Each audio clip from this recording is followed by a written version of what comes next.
Selamat siang, salam sejahtera untuk kita semua.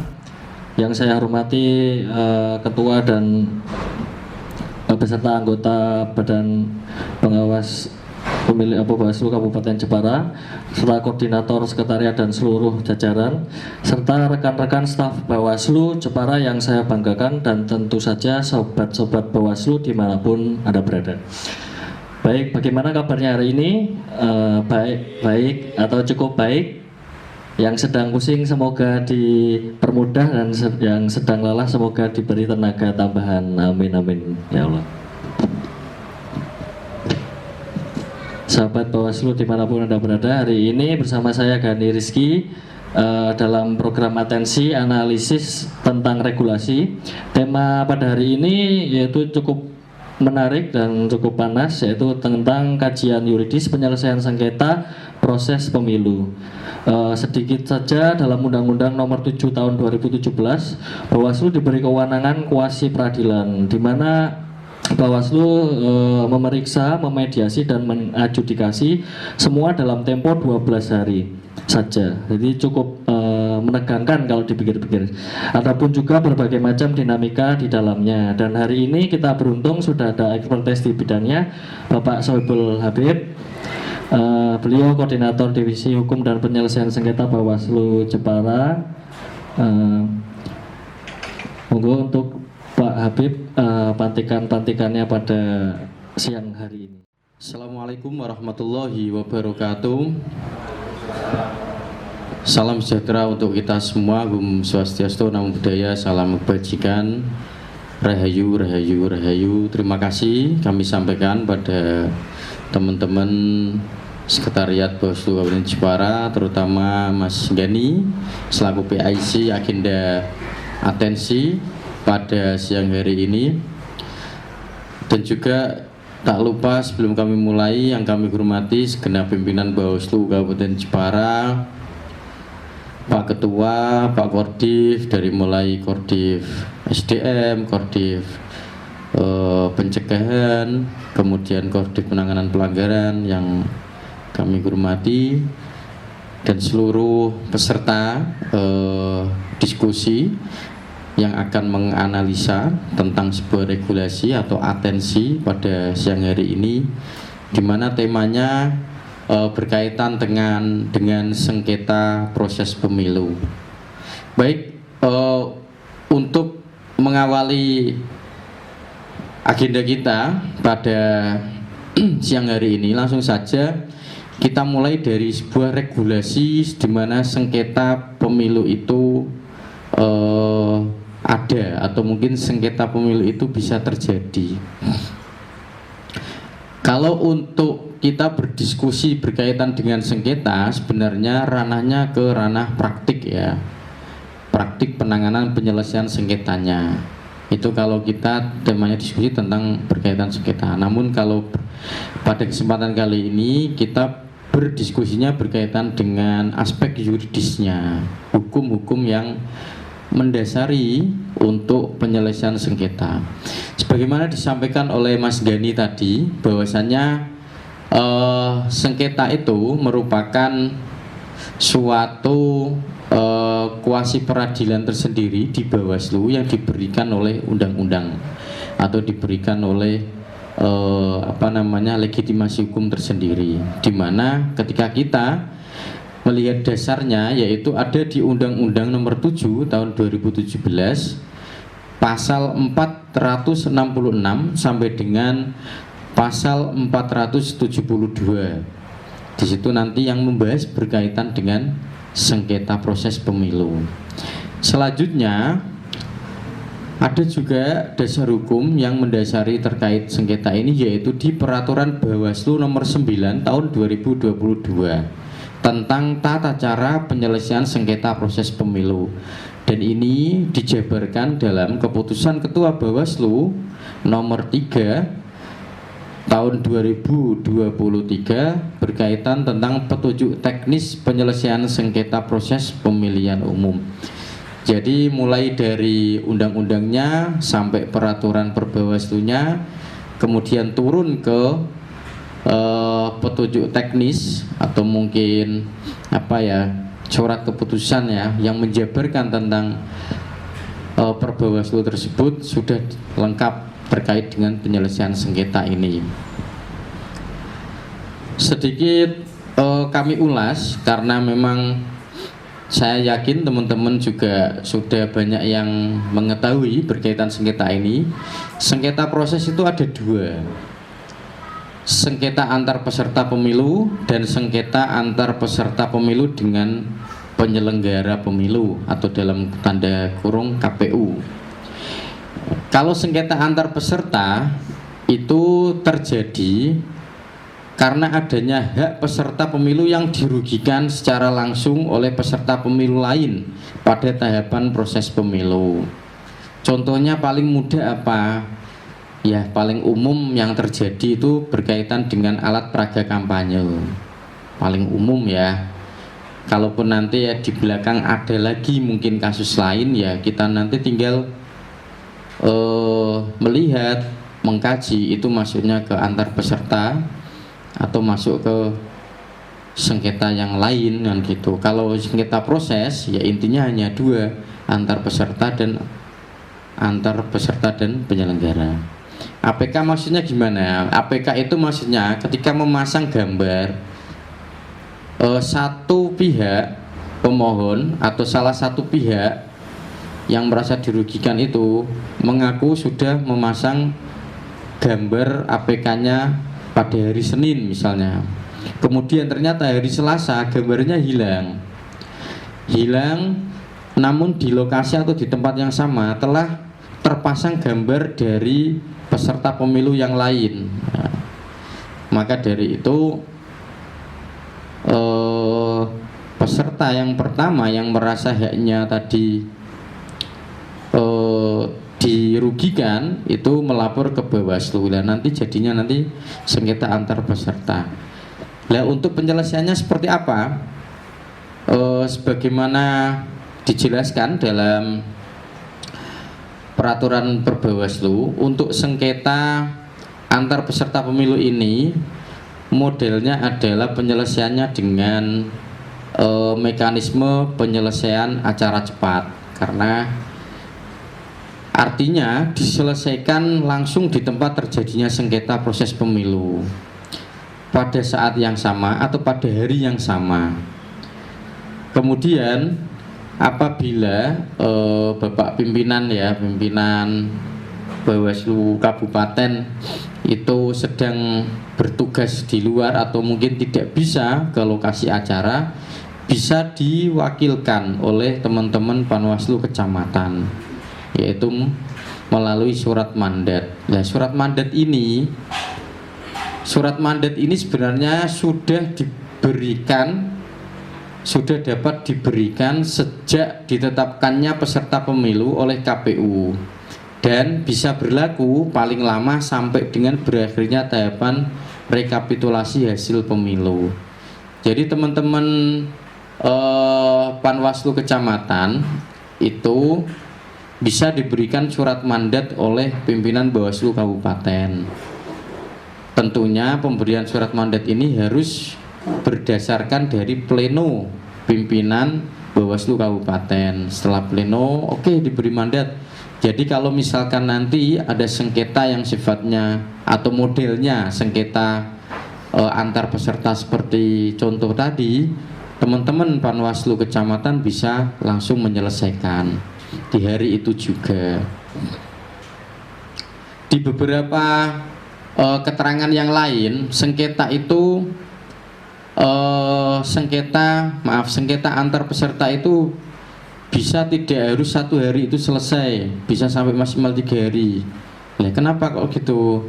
Nah, misalnya molor seperti itu karena beberapa kendala terjadi atau adanya beberapa hal yang tidak memungkinkan hari itu juga selesai. Misalnya apa? Contoh, lokasi tempat kejadian sengketanya itu terlalu jauh, tidak bisa dijangkau hari itu juga misalnya. Contohnya misalnya di kepulauan lah, kita kan punya wilayah kepulauan ya. di salah satu kepulauan di Karimun Jawa, sehingga Panwaslu kecamatan itu kesananya itu harus menempuh 1 hari perjalanan ya. Jadi itu bisa, jadi nggak harus apakah memang harus hari itu juga, seperti itu tadi. Nanti pertanyaannya berkembang seperti itu. Tapi di keterangan yang lain bisa sampai 3 hari dengan mekanisme atau mungkin dengan beberapa alasan tadi. Yang kedua adalah alasan keamanan. Misalnya di tempat lokasi itu wis kadung ono tawuran ya, wis pokoke ra iso dikondusifkan lah seperti itu, sehingga itu mengharuskan hari berikutnya untuk penyelesaiannya. Dan yang perlu teman-teman ingat terkait penyelesaian sengketa ini, terkait penyelesaian sengketa ini pada praktiknya itu tidak hanya dilaksanakan oleh petugas pengawas saja, bukan ya, tapi tentunya bekerja sama dengan stakeholder setempat, bisa tokoh masyarakat, bisa dengan keamanan, tokoh keamanan, tentunya agar menjamin keamanan dari teman-teman pengawas ini sehingga tidak ada ancaman suatu apapun. Seperti itu. Itu kalau lebih ke praktik lah.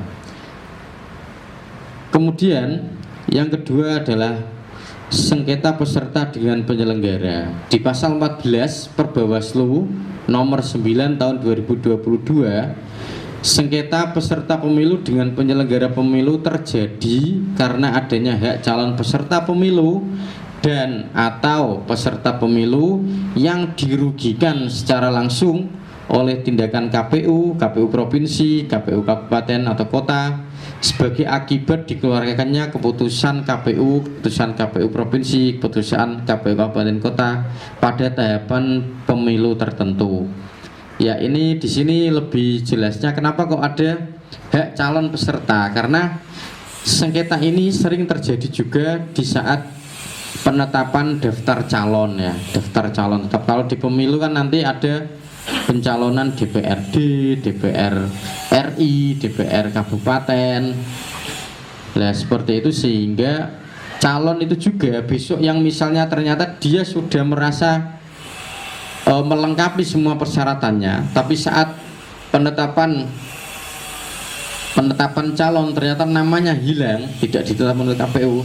Nah, calon tersebut loh bisa, calon peserta pemilu tersebut bisa mengajukan sengketa ke Bawaslu, tentunya melalui partai. Jadi kalau peserta pemilu itu teman-teman harus pahami, peserta pemilu itu kan partai politik ya, partai politik, kemudian calon presiden dan wakil presiden, kemudian calon DPD itu peserta.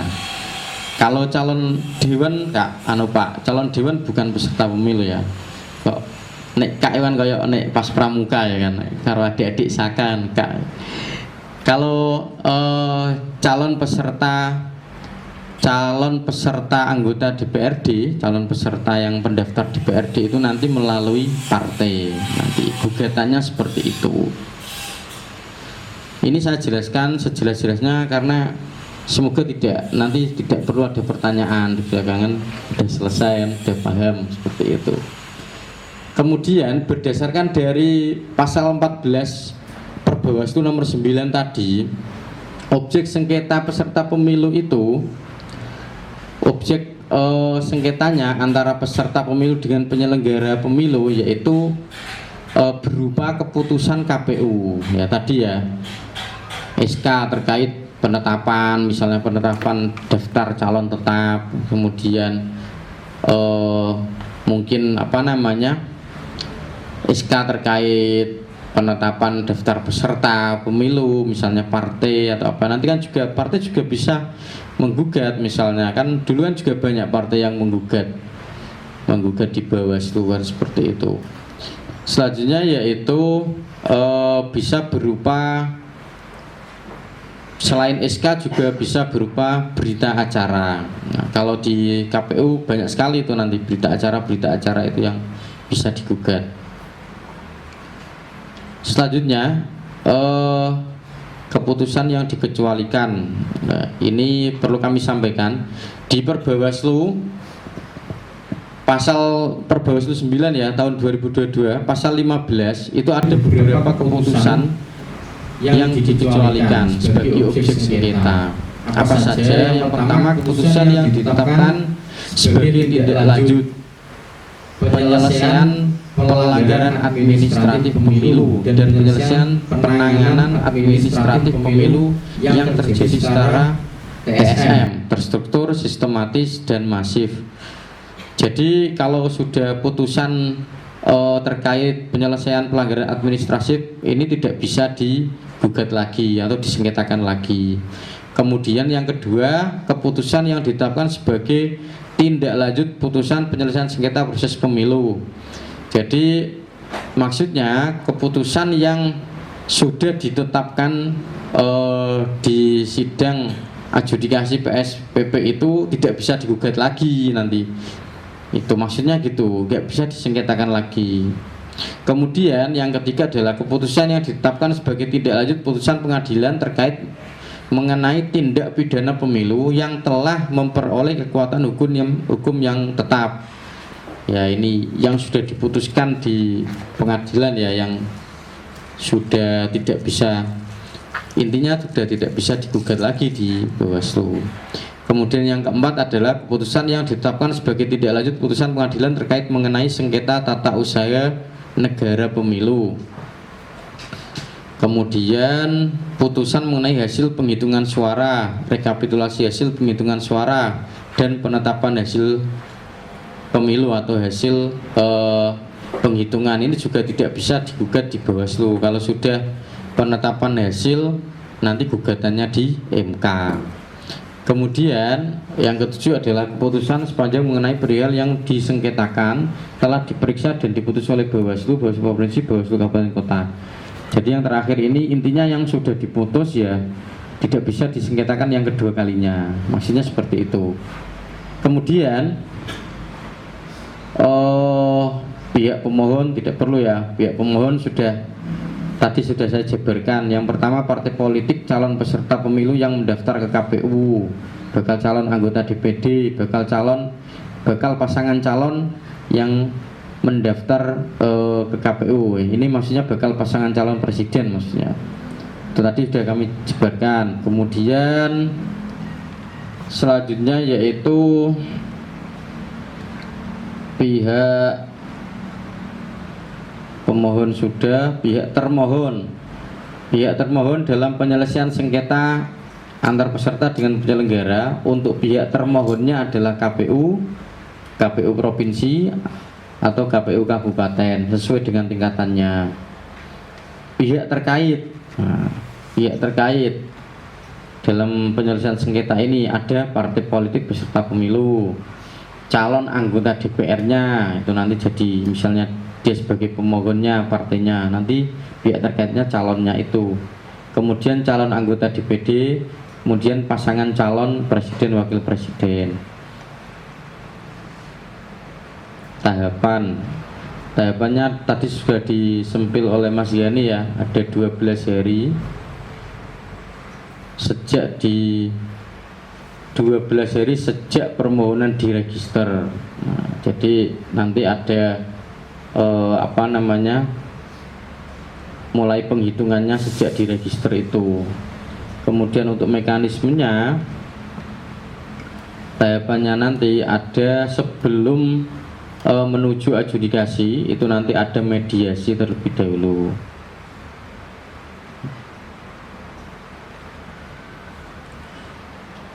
Jadi setelah nanti diregister, nanti dari pihak Bawaslu akan merencanakan atau membuat jadwal mediasi, jangka waktu mediasi. Bawaslu melakukan mediasi atau mempertemukan pemohon dan termohon paling lama 2 hari secara berturut-turut terhitung sejak permohonan diregister. Jadi nanti para pihak itu akan diundang. Kemudian tahapan mediasi sudah saya share ya materinya tadi malam, sudah tentunya bisa dibaca oleh teman-teman sendiri. Kemudian pemohon atau termohon tidak hadir dalam mediasi. Nah, ini perlu dibahas. Dalam hal saat pelaksanaan mediasi terdapat kondisi pemohon tidak hadir setelah 2 kali berturut-turut dipanggil secara patut berdasarkan surat panggilan, pimpinan mediasi menyatakan permohonan penyelesaian sengketa peserta pemilu dengan penyelenggara pemilu dinyatakan gugur. Ini kalau pemohonnya tidak hadir, itu bisa langsung dinyatakan gugur. Nah, apabila yang tidak hadir termohonnya, nah, jika termohon tidak hadir setelah 2 kali berturut-turut dipanggil secara patut berdasarkan surat panggilan, pimpinan mediasi menyatakan 1. Permohonan penyelesaian sengketa peserta pemilu dengan penyelenggara pemilu tidak mencapai kesepakatan. Yang kedua, sengketa peserta pemilu dengan penyelenggara pemilu diselesaikan melalui adjudikasi, ya. Jadi kalau misalkan yang tidak hadir itu ternyata yang termohon atau yang digugat pada saat itu, ya berarti mediasinya dianggap tidak mencapai kesepakatan. Kemudian prosesnya bisa dilanjutkan dengan sidang atau adjudikasi. Beda lagi tadi kalau kasusnya yang pertama pemohonnya yang tidak hadir, berarti kan di situ dianggap pengajuan sengketanya itu yang gugur, seperti itu. Makanya biasanya kalau saat mediasi ini seru lah intinya. Nanti teman-teman yang sudah pernah bertugas di tempat lain yang pernah mendapati sengketa di kabupatennya nanti bisa sharing pendapat lah, seperti itu. Kemudian selanjutnya yaitu terkait adjudikasi. Adjudikasi juga diatur dalam petunjuk teknis penyelesaian sengketa, di mana adjudikasi dilaksanakan dengan agenda pembacaan permohonan pemohon, pembacaan jawaban termohon, pembacaan permohonan pihak terkait, kemudian pemeriksaan alat bukti, penyampaian kesimpulan pemohon, kemudian pembacaan putusan. Dan adjudikasi ini lebih bisa kita pahami ketika kita melihat beberapa rekaman video penyelesaian sengketa di beberapa tempat yang pernah dilaksanakan.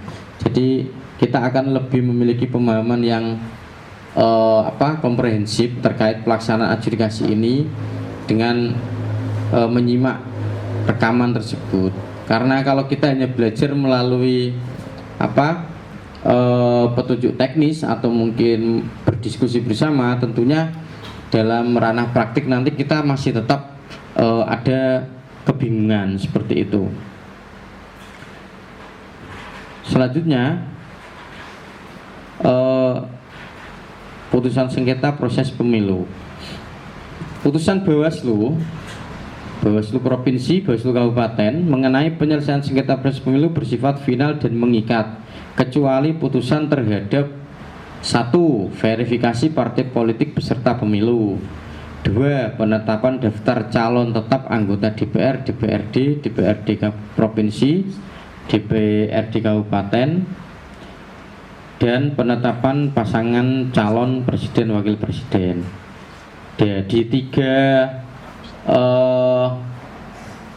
tiga fase ini atau 3 tahapan ini, itu putusan Bawaslu masih bisa digugat lagi di PN kalau pemohon masih belum puas dengan putusan di Bawaslu dalam 3 hal ini. Dan ini juga kemarin di beberapa tempat juga sudah terjadi ya, terkait penetapan pasangan calon ini juga kemarin juga sempat ada yang menggugat ke PT UN. Selanjutnya dijelaskan di sini Jadi para pihak yang tidak menerima terhadap putusan penyelesaian sengketa proses pemilu yang berkaitan dengan hal-hal yang dikecualikan di atas tadi dapat mengajukan upaya hukum ke Pengadilan Tata Usaha Negara atau PT UN.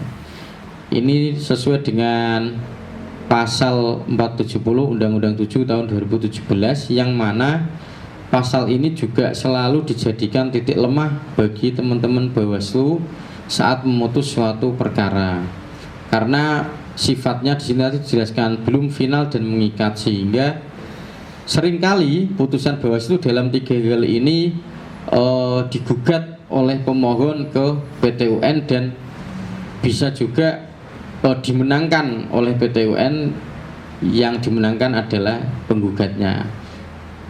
Dan sempat ada kasus juga ketika gugatan di Bawaslu, salah satu calon tersebut tidak lolos ketika sengketa di Bawaslu, namun di PT UN ternyata diloloskan, dan ketika digugat lagi di MK ternyata putusan MK sama seperti keputusan Bawaslu, yaitu tidak diloloskan, sehingga hal ini menjadi dilema sendiri karena adanya tumpang tindih putusan, tumpang tindih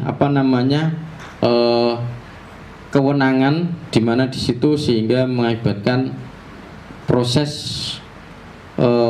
pencalonan atau proses pemilu tersebut menjadi terhambat, kan seperti itu. Mungkin itu sedikit yang dapat kami sampaikan. Nanti bisa disambung lagi. Yang kami harapkan dari teman-teman semua bisa memberikan masukannya terkait kajian yuridisnya terkait dengan penyelesaian sengketa ini, apakah yang sudah ada ini sudah ideal, dalam artian sudah ideal untuk menyelesaikan sengketa saat pemilu, atau mungkin ada masukan yang lain sehingga itu nanti bisa kami jadikan sebagai daftar inventarisasi usulan ya, karena di sini kami membutuhkan usulan banyak terkait penyelesaian sengketa ini, sehingga kedepannya sengketa bisa benar-benar menjadi kuasi peradilan bagi Bawaslu, baik itu Bawaslu RI, Bawaslu Provinsi maupun Bawaslu Kabupaten di sesuai tingkatan masing-masing. Sekian dari kami, kurang lebihnya mohon maaf. Assalamualaikum warahmatullahi wabarakatuh. Waalaikumsalam warahmatullahi wabarakatuh. Baik, terima kasih Pak Habib. Cukup menarik ini atas paparannya yang lugas dan cukup menyejukkan juga terkait regulasi, mekanisme maupun sedikit pengalaman empirisnya di Kabupaten Jepara sendiri. Sahabat Bawaslu, seperti kita dengarkan tadi, jika kita flashback ke belakang, meskipun pemilu dan pilkada di Jepara kemarin berjalan relatif aman, tapi bukan berarti tidak ada potensi sengketa di pemilu maupun pemilihan di kemudian hari. Untuk sekarang mari kita masuk ke sisi yang paling dinanti, yaitu diskusi. Di sini saya mau mulai dari Koordif Pencegahan dan Parmas dan Humas Bapak Ali Purnomo. Terkait yang disampaikan Pak Habib tadi, menurut Pak Ali ini bagaimana pandangan yuridisnya ataupun divisi di Pak Ali sendiri ini terkait penyelesaian sengketa proses pemilu? Apakah dari sisi pencegahan atau edukasi publik dan komunikasi kita sudah punya formula yang tepat atau untuk meminimalkan sengketa, ataupun mungkin ada catatan-catatan yang perlu kita diskusikan lagi? Monggo Pak Ali Purnomo. Assalamualaikum warahmatullahi wabarakatuh. Yang saya hormati pimpinan Bawaslu Kabupaten Jepara, yang saya banggakan teman-teman dari sekretariat. Terima kasih yang diberikan waktu pada kami kaitan tentang diskusi pada pagi hari ini. Tadi sudah disampaikan kaitan tentang yuridis dan mekanisme dalam penyelesaian sengketa proses pemilu. karena memang di dalam aturan itu memang ada perbedaan antara penyelesaian proses pemilu dan penyelesaian hasil pemilu, ada perbedaan. Namun dari analisis saya kaitan tentang regulasi baik di Undang-Undang Nomor 7 maupun di Undang-Undang Nomor 10 tahun 2016 kaitan tentang pilkada, ini kaitan tentang penanganan pelanggaran, baik penanganan pelanggaran maupun penanganan proses sengketa pemilu. Itu terkhusus adalah penanganan pelanggaran ini ada perbedaan kaitan aturan. Ini yang menjadi usulan kami. Yang pertama, kaitan tentang aturan penanganan pelanggaran baik di pemilu maupun pemilihan. Ini kalau bisa itu dikolaborasikan sama aturannya. Kalau di pemilu itu kan terutama waktu ya, waktu itu memang sangat mempengaruhi kaitan tentang penanganan pelanggaran maupun penanganan proses penyelesaian sengketa. Kalau di penyelesaian sengketa itu hanya menerima laporan, itu kan hanya 3 hari ya, dan waktu 3 hari itu menurut peserta pemilu itu adalah waktu yang sangat singkat, sehingga kaitan tentang waktu pelaporan ini harapannya nanti kalau memang ada revisi undang-undang pemilu maupun pemilihan kolaborasi, itu celah kaitan tentang waktu ini kalau bisa diberi kelonggaran, artinya ditambah baik di laporan penanganan pelanggaran maupun di proses penyelesaian sengketa ini kalau bisa ditambah waktunya. Karena kalau di pemilu itu kan hari kerja ya, atau hari aktif ya Pak Kumar tahu, tapi kalau di pemilihan itu kan hari kerja ya. Nah ini ada perbedaan kaitan aturan. Ini kalau bisa itu disamakan antara penanganan di pemilu maupun di pemilihan. Yang kedua, kaitan tentang penyelesaian sengketa itu secara praktik kita itu ada celah, terutama tadi yang sudah disampaikan oleh Pak Habib, terutama adalah di pemasangan APK. Ini memang agak kesulitan di kami kaitan tentang penelusuran kaitan sengketa antar peserta pemilu. Tadi dicontohkan oleh Pak Habib, itu kan di tempat itu dipasang APK, terus di sampingnya juga dipasang APK, tapi yang samping itu hilang, bahkan ditutupi, bisa terjadi. Ini kan kendalanya adalah di kita, celahnya itu terlapornya siapa. Kalau sengketa dengan penyelenggara pemilu kan jelas, antar peserta dengan penyelenggara pemilu kan jelas, terlapornya jelas. Tapi kalau ini kan terlapornya kita harus menyelidiki ini kaitan tentang terlaporan. Ini bagian dari celah-celah aturan kaitan penyelesaian sengketa terutama ya. Karena memang peserta dengan peserta ini yang agak lebih sulit. Dan tadi sudah disampaikan di salah satu pasal itu adalah putusan Bawaslu kaitan penyelesaian sengketa ini kan mengikat dan final bahasanya. Artinya setelah putusan Bawaslu itu tidak ada lagi pengajuan laporan kaitan sengketa proses pemilu karena sifatnya adalah final.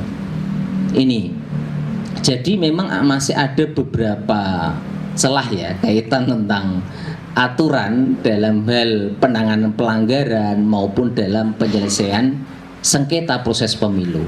Harapannya ini dari divisi pencegahan nanti juga harapannya itu ada atau revisi undang-undang baik pemilu maupun pemilihan itu dalam aturan penanganan pelanggaran itu kalau bisa disamakan, dan itu kalau bisa itu waktunya lebih dilonggarkan agar pelapor dari peserta pemilu ini bisa dilonggarkan untuk waktunya, karena ini sangat berarti waktu itu untuk pelapor. Sehingga kalau lebih dari 3 hari, kalau sengketa itu kan otomatis kedaluarsa ya. Nah, kalau lebih dari 3 hari itu analisis dari saya selaku koordinatif pencegahan. Kurang lebihnya, Assalamualaikum warahmatullahi wabarakatuh. Waalaikumsalam warahmatullahi wabarakatuh. Baik, cukup menarik pandangan dari Bapak Ali Purnomo ini terkait kelonggaran waktu dan maupun celah di pemasangan APK di Jepara ini sendiri. Selanjutnya saya beralih ke Koordinatif Penanganan Pelanggaran dan Datin Bapak Komaruzaman. Siang Bapak. Ini mungkin ada pandangannya dalam konteks sengketa proses ini, mungkin bagaimana kesiapannya terhadap mungkin pengumpulan bukti atau penelusuran awal serta mungkin kepastian data, apakah sistem maupun regulasinya sudah cukup responsif atau justru ada catatan-catatan lain. Kepada Pak Komaruzaman kami persilahkan. Assalamualaikum warahmatullahi wabarakatuh. Yang saya hormati pimpinan Bawaslu dan teman-teman sekretariat semua. Mungkin kalau dari saya itu lebih melihat pada waktu proses penanganan ya, sama seperti yang disampaikan Pak Ali. Itu waktunya kan 12 hari ini kan waktunya kan sangat sedikit sekali ya. Kalau di RI itu kan cuma 15 ya. Itu kan waktunya memang sangat sedikit sekali untuk melakukan proses pembuktian proses sengketa gitu. Ini kan mengakibatkan terhadap kualitas di dalam melakukan pembuktian sengketa. Jadi di situ sangat penting sekali bahwa pemberian waktu yang maksimal itu juga akan menentukan pada kualitas proses sengketa, sehingga ini menjadi catatan lah bahwa di dalam penyelesaian dalam sengketa pemilu itu diperlukan waktu yang cukup lah gitu, ditambah lagi lah gitu Pak Habib. Mungkin itu yang perlu saya sampaikan. Terima kasih. Wassalamualaikum warahmatullahi wabarakatuh. Waalaikumsalam warahmatullahi wabarakatuh. Baik, terima kasih Bapak Komar. Ini juga menarik ini, jadi terkait waktu itu juga mempengaruhi kualitas proses sengketa, di mana dari waktunya juga yang cukup minim, mungkin di beberapa lokasi juga terkendala kontur begitu. Kemudian kita masuk ke Koordinatif SDMO dan Diklat Bapak Khairul Abidin. Bapak Abidin, sengketa proses itu kan teknis sekaligus strategis, Pak. Butuh SDM yang paham hukum, paham mediasi, dan paham administrasi juga. Menurut Bapak Abidin, apakah pelatihan kita selama ini cukup atau ada kebutuhan peningkatan kapasitas tertentu, atau mungkin ada catatan-catatan yang perlu lain yang perlu ditambahkan? Baik, begitu Bapak. Untuk Bapak Abidin kami persilahkan.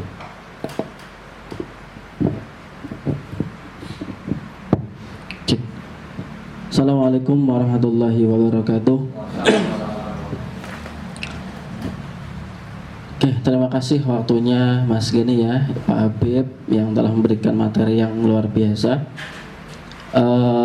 Sedikit pandangan dari kami terkait dengan penyelesaian sengketa.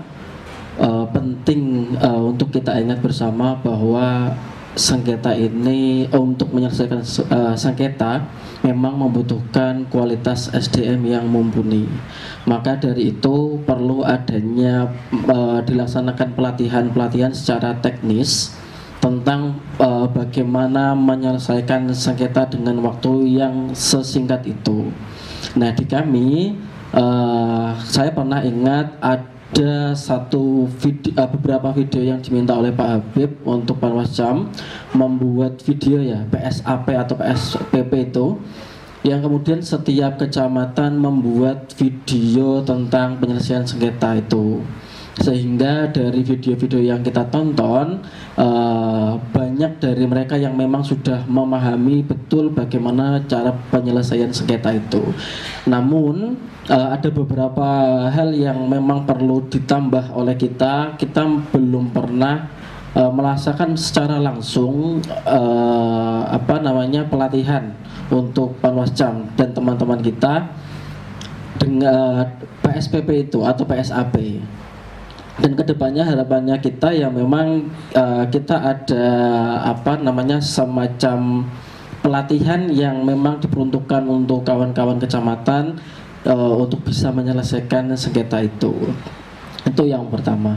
Kemudian yang kedua, saya tadi menyoroti juga dalam hal waktu ya, yang sangat singkat, 3 hari, kemudian 12 hari. Kadang begini, di lapangan itu kata Pak Ali bahwa kalau bannernya hilang, ini yang dituntut siapa? Maka ada potensi nanti saling tuduh. Oh, bukan saya. Bukan berarti itu bersebelahan dengan banner orang lain, kemudian yang tertuduh adalah yang memiliki banner di sebelahnya. Belum tentu. Maka waktu ini menjadi hal yang penting untuk dimaksimalkan bahwa sebenarnya pelakunya siapa. Jangan sampai kita memberikan keputusan kemudian ternyata dia tidak bersalah. Nah, itu jadi belum tentu yang punya banner itu dia yang melakukan penghilangan, pengrusakan dan sebagainya. Ya kalau memang ditutupi jelas ya karena memang terlihat.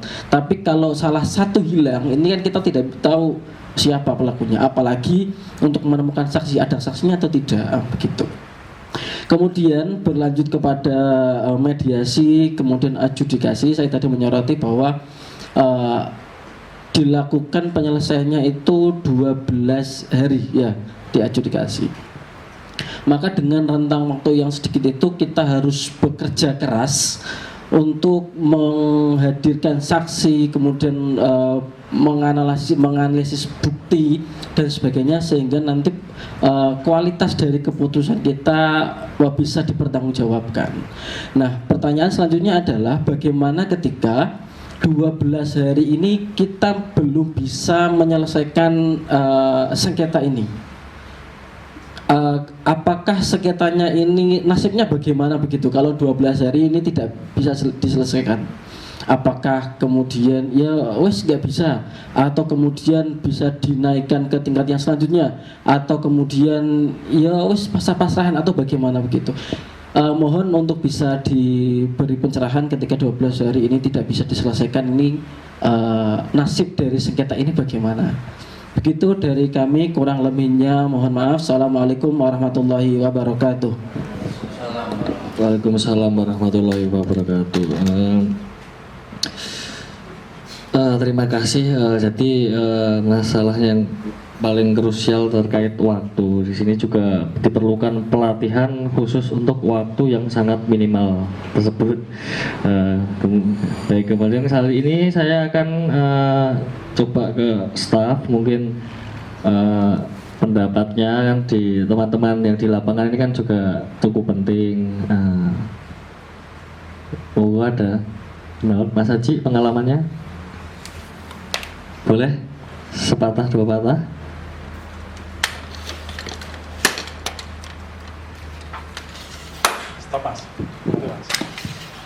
Baik, untuk Mas Aji dipersilahkan.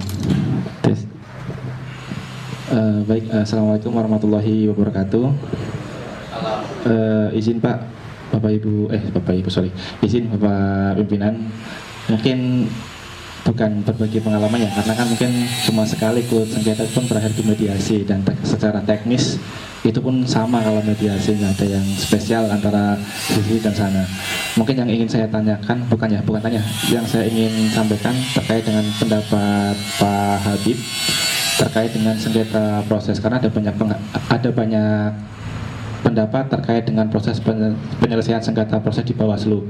Tadi kan Pak Habib bilang bahwa sudah ideal atau belum terkait proses penyelesaian sengketa di Bawaslu. Nah, saya beranjak dari beberapa pendapat terkait dengan proses penyelesaian sengketa yang seharusnya malah tidak di Bawaslu. Nah, saya minta pendapat dari Pak Habib, karena di berbagai artikel, di berbagai jurnal pun ada.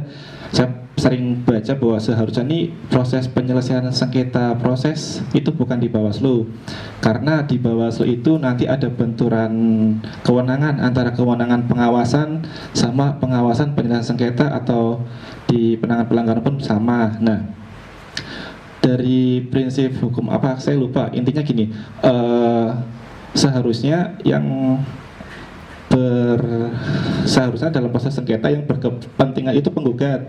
Nah, dari juri atau dari majelis itu harusnya cuma ya menunggu terkait dengan gugatan, setelah itu menerima, memproses apakah menerima ataukah menolak ataukah dengan variasi lain. Nah, kalau di Bawaslu kan beda. Bawaslu ikut terlibat dari awal nih, misalkan terkait dengan verifikasi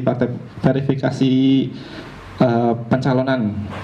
Nah, Bawaslu terlibat dari proses pengawasan verifikasi administrasi, verifikasi faktual bahkan. Nah, dari situ kan seharusnya Bawaslu nanti ditakutkan ketika memutus hasil sengketa akan membawa hasil pengawasannya, akan membawa secara emosional, pasti kan dia punya gambaran di awal nih, baik secara emosi ataupun secara secara langsung ada kemungkinan nantinya hasil pengawasan, hasil temuan bakalan dibawa-bawa ke hasil putusan. Nah, menurut pendapat atau komentar dari Pak Habib selaku Koordif Sengketa seperti apa, Pak? Karena pendapat seperti itu banyak di media sosial, entah di berbagai artikel terkait seharusnya itu terkait penyelesaian sengketa janganlah di Bawaslu tapi di lembaga lain kalau ada. Nah, menurut Pak Habib seperti apa? Mungkin itu saja pertanyaan dari saya.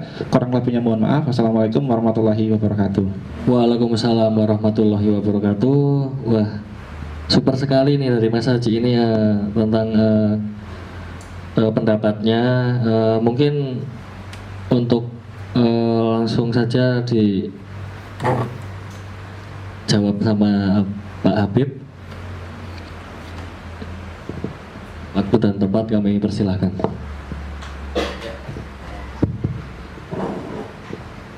Terima kasih atas responsnya. Beberapa hal yang sempat dicatat oleh Mas Gani tadi sudah kami tangkap. Yang pertama berkaitan dengan waktu. Yang pertama adalah berkaitan dengan penyesuaian antara penyelesaian sengketa baik itu pemilu dan pemilihan agar sama di undang-undang yang terbaru nantinya.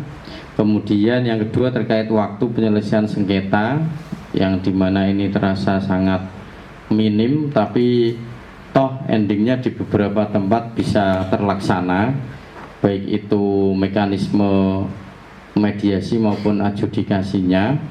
Sekalian nyambung jawaban dari pertanyaan dari Mas Abidin tadi berkaitan dengan jadwal 12 hari itu, apakah kalau misalnya tidak ada putusan harus sengketanya bagaimana, seperti itu. Jadi begini, ketika kita berbicara ideal, nanti sekalian menyambung jawaban dengan Mas Aji.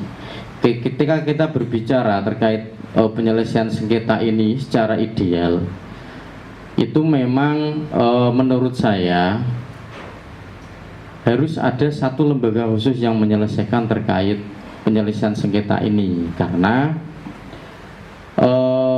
diakui atau tidak, kita semua meskipun sudah menyatakan sebagai pimpinan atau menyatakan sebagai insan yang berintegritas, namun di dalam nanti membuat suatu putusan pasti ada sifat subjektivitas tersendiri yang seperti itu, sehingga itu bisa dikatakan putusan Bawaslu ini sedikit terbawa oleh subjektivitasme sebagai pengawas pemilunya. Nah, gitu. Maksud saya begini, ketika ini memang selama ini yang terjadi, ketika memang dilaksanakan di Bawaslu tentunya sebagai lembaga pengawas lebih condong menguatkan hasil-hasil pengawasannya. Betul apa tidak, teman-teman?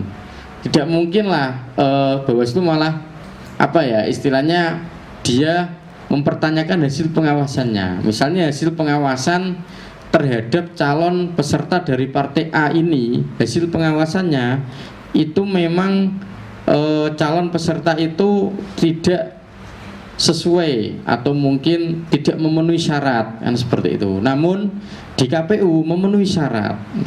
Tentunya ketika Bawaslu membuat sidang adjudikasi, pastikan saya yakin lebih condong Bawaslu akan mengutamakan hasil-hasil pengawasannya, tidak mungkin malah melemahkan. Nah, disitulah ada salah satu titik kurang netralan atau ketidaknetralan atau mungkin sifat kurang netral yang ada ketika itu diputuskan di Bawaslu. Maka sebenarnya akan lebih baik ketika ada lembaga peradilan tersendiri yang nanti menyelesaikan terkait ini, sedangkan Bawaslu sebagai lembaga pengawas pemilu di situ nanti bisa dijadikan sebagai pihak pemberi keterangan dalam suatu sengketa tersebut. Itu satu. Yang kedua, beberapa tahapan sengketa atau tahapan adjudikasi tadi dengan waktu sesingkat itu sebenarnya sudah bisa dilaksanakan oleh teman-teman kabupaten, namun dengan beberapa hasil yang kurang maksimal menurut mereka, karena mereka yang sudah pernah melaksanakan, namun akhirnya tetap bisa dibacakan putusan sehingga 12 hari sampai 12 hari tadi. Itu karena jadwal adjudikasinya kan sudah tertera di Juknis ya Pak Bidin ya. Di sidang pertama nanti terkait pembacaan permohonan pemohon, besok sidang kedua pembacaan jawaban termohon, sidang ketiganya nanti pembacaan permohonan pihak terkait jika ada. Namun ini biasanya tergantung kondisional kalau ini. Kemudian nanti pemeriksaan alat bukti, ini yang nanti memakan beberapa hari ya. Karena di sini kalau di tahapan ini kan di Juknis kan ada 7 kali agenda yang dilaksanakan ya. 7 atau 6 lah, bisa jadi 6 kalau pembacaan permohonan pihak terkait tadi tidak ada permohonan kan berarti 6 sampai ke pembacaan putusan. Dan itu memang dirasa sangat singkat sekali. Cuman karena kemarin aturannya sudah dikeluarkan demikian 12 hari, harus mau nggak mau pembacaan putusan harus dilaksanakan di hari ke-12 atau mungkin di hari ke-11 itu. Seperti itu. Akhirnya tidak ada yang sampai keluar dari hari itulah, seperti itu. Nah, hal ini berbeda ketika misalnya sebagaimana teman-teman tadi sampaikan, ada space waktu yang cukup ya bagi kita Bawaslu untuk melaksanakan penyelesaian sengketa proses ini. Misalnya taruhlah dijadikan 20 hari atau 21 hari, itu kan agak lumayan ya. Jadi kita mungkin dalam mencermati beberapa alat bukti, kemudian dalam membuat kesimpulan pemohon, kesimpulan termohon. Ini kan kesimpulan kan tidak hanya sekedar sebagaimana kita membuat kesimpulan makalah ya, tapi kesimpulannya kan harus berlandaskan hukuman seperti itu, sehingga ini juga memakan waktu yang cukup banyak, tidak hanya 1-2 hari yang seperti itu. Maka dari itu memang kalau memang kedepannya sengketa ini masih tetap menjadi kuasi peradilan bagi Bawaslu, alangkah baiknya waktu pelaksanaan atau waktu penyelesaian sengketanya ini ditambah, tidak hanya 12 hari itu. Itu yang pertama. Yang kedua, kalaupun memang tidak menjadi sudah tidak menjadi kewenangan Bawaslu dalam penyelesaian sengketa ini, tentunya nanti semoga akan dibentuk satu lembaga peradilan pemilu atau lembaga tersendiri lah, entah itu peradilan pemilu atau lembaga khusus yang pada intinya itu nanti khusus untuk menyelesaikan permasalahan-permasalahan pemilu, baik itu sengketa proses maupun sengketa hasil, sehingga tidak lagi ujungnya itu sampai ke MK langsung ya, ke MK langsung tidak. Bapilu itu kemudian nanti kalau Bapilu memang pemohon merasa belum bisa menerima, baru endingnya ke MK, sehingga proses sengketa-sengketa baik itu sengketa proses maupun sengketa hasil itu sudah banyak terselesaikan di lembaga peradilan pemilu tersebut. Itu Mas Haji ya. Jadi kalau kita bicara idealnya seperti itu. Namun kembali lagi semua itu harus sesuai dengan mekanisme dan juga sesuai dengan undang-undang yang berlaku. Tidak boleh asal mendirikan sebuah lembaga maupun mengurangi tugas wewenang suatu lembaga tanpa memiliki dasar dan tanpa memiliki alasan hukum yang jelas. Mungkin itu Mas Yani tanggapan dari saya. Monggo kami kembalikan ke Mas Yani. Terima kasih. Baik, matur nuwun Pak Habib atas pandangannya yang cukup komprehensif. Selanjutnya apakah ada mungkin tambahan tanggapan dari teman-teman? Cukup ya. Kalau sudah tidak ada, kita masuk ke sesi yang terakhir, yaitu sebelumnya terima kasih kepada Bapak pimpinan dan staf juga, narasumber dan peserta yang hadir. Sahabat Bawaslu, fakta nyata tidak dapat dipungkiri. Pendapat berbeda jangan membuat hati menyendiri. Lewat atensi kita berdiskusi penuh nurani karena tujuan kita satu, memperkuat demokrasi. Baik, dengan demikian selesailah rangkaian atensi ke-6 pada hari ini. Semoga diskusi ini menambah pemahaman kita dan juga menjadi bekal untuk pusat untuk memperkuat pengawasan dan penyelesaian sengketa ke depannya. Saya Gani Rizky bersama seluruh tim yang bertugas. Mohon maaf apabila ada kekurangan. Wassalamualaikum warahmatullahi wabarakatuh.